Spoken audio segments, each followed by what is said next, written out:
आपको रोकना चाहूंगी, वापस लौटूंगी आपके पास। चलिए आपको सीधे लिए चलते हैं रायपुर, जहां पर सीएम भूपेश बघेल जनता से चर्चा कर रहे हैं। जो भी उसमें लिखना है, वापस करना है, स्वीकृत करना है, वो करें। ये अजय चंद्राकर का कहना है कि चुनाव के बाद में कांग्रेस आ रही है तो जैसे डोनाल्ड ट्रंप के समर्थकों ने अमेरिका कब्जा कर लिया था, वैसे ही कांग्रेस भवन और महानगर भवन पे मुख्यमंत्री निवास में भी कब्जा जो है वो हो जाएगा, प्रशासन का ध्यान रखें, सचिवालय में भी। बालाघाट में मध्य प्रदेश में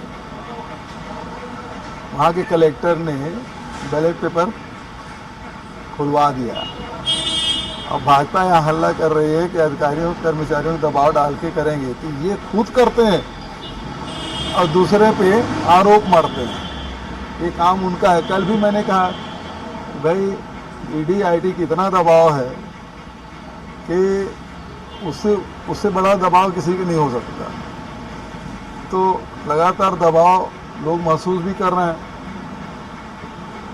तो बालाघाट के में जो हुआ उसके बारे में पहले भारतीय जनता पार्टी के लोग बता लें वो किसके दबाव में किया है। पूरा स्ट्रांग रूम खुलवा लिया, बैलेट पेपर खुलवा लिया, तो किसके दबाव में किया है। भाई 5 राज्यों में चुनाव हुआ है, अभी तो तेलंगाना बचा है।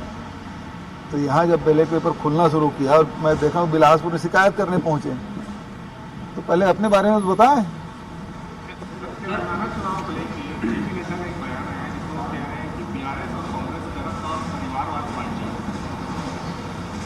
बीआरएस की मदद करने के लिए वहाँ पीएम और एचएम घूम रहे हैं, क्योंकि वहाँ तो कुछ है ही नहीं भारतीय जनता पार्टी के। इतना कार्यक्रम क्यों ले रहे हैं? ताकि हर विधानसभा में 5-10 हज़ार वोट काट ले तो बीआरएस को फायदा हो जाए। ये उनका षड्यंत्र है और तेलंगाना के लोग इस बात को जान चुके हैं। सर, एक वाइस प्रेसिडेंट का भी बयान आया है मोदी जी को लेकर और महात्मा गांधी जी को लेकर, तो वो बोल रहे हैं कि पिछली सदी के महापुरुष महात्मा गांधी थे, लेकिन इस सदी के युग पुरुष जो है वो मोदी जी। बिल्कुल सही कह रहे हैं, क्योंकि आज़ादी के लड़ाई में गुजरात से 2 सपूत निकले, महात्मा गांधी और सरदार पटेल के रूप में, जिन्होंने देश के आज़ादी की लड़ाई और देश के बाद विभिन्न रियासतों को एकीकरण करने का काम उन्होंने किया। उसे कभी नहीं भुलाया जा सकता। अभी 4 लोग निकले हैं, 2 बेचने वाले, 2 खरीदने वाले। सर, उत्तराखंड के उत्तरकाशी में कई दिनों से मजदूर फंसे थे 40 दिन, लेकिन 2040 में निकालने के, लेकिन अब तक निकले ही नहीं। पूरे देश जी विश्व गुरु बनने की बात की जाती है और हम अपने मजदूरों को टनल से नहीं निकाल पा रहे हैं। देखिए, अब उनके बारे में क्या कहा जाए।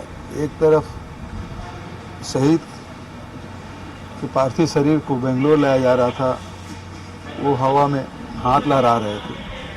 दूसरी तरफ टनल में लोग फंसे हुए हैं और इतने दिन होने के बावजूद भी उसे सकुशल बाहर नहीं निकाल पा रहे हैं। पूरे देश उन मजदूरों के साथ है और हम यही अपेक्षा करेंगे कि जल्दी से जल्दी उसे बाहर निकाला जाए। एक महीने लगभग हो गए धान खरीदी को, अभी भी धान खरीदी उतनी गति नहीं पकड़ पाई। लोग 3 तारीख का इंतजार कर रहे हैं, क्या कहेंगे?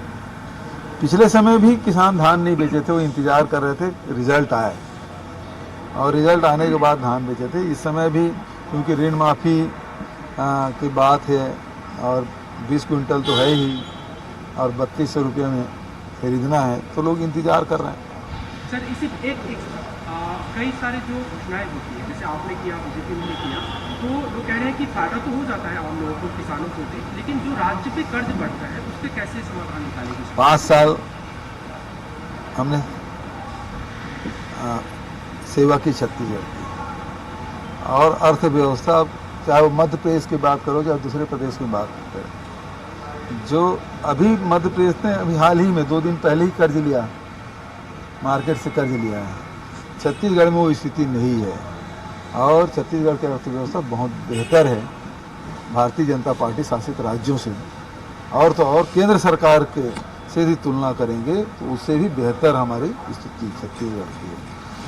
ये 2 प्रकार की अर्थनीति है। एक अर्थनीति है जो आम जनता से पैसा निकाल के अपने चंद मित्रों के खजाने भरने का काम। दूसरा ये है कि चाहे राज्य सरकार हो चाहे केंद्र सरकार हो, उस खजाने के पैसे को आम जनता तक दिया जाए। किसान है, मजदूर है, गरीब है, इन महिला है, युवा है, इसके जेब में जब पैसा जाता है तो वो फिर उससे व्यापार चलता है, व्यापार बढ़ता है, और व्यापार बढ़ता है तो उद्योग के पहिए घूमते हैं, इससे रोजगार बहुत जनरेट होता है। और यही कारण है कि लगातार हम लोग सबसे कम बेरोजगारी दर वाले राज्य बने हैं। उसका कारण यही, इसी अर्थनीति के कारण से हम लोग बन पाए हैं, और वही पैसा फिर घूम के राज्य सरकार या केंद्र सरकार के पास जाता है। तो ये जो इकोनॉमी है कि आम जनता को ताकतवर बनाना, उसकी क्रय शक्ति बढ़ाना, तो ये अर्थनीति में हम 5 साल चले हैं और सफलतापूर्वक चले हैं। ठीक है, थैंक यू।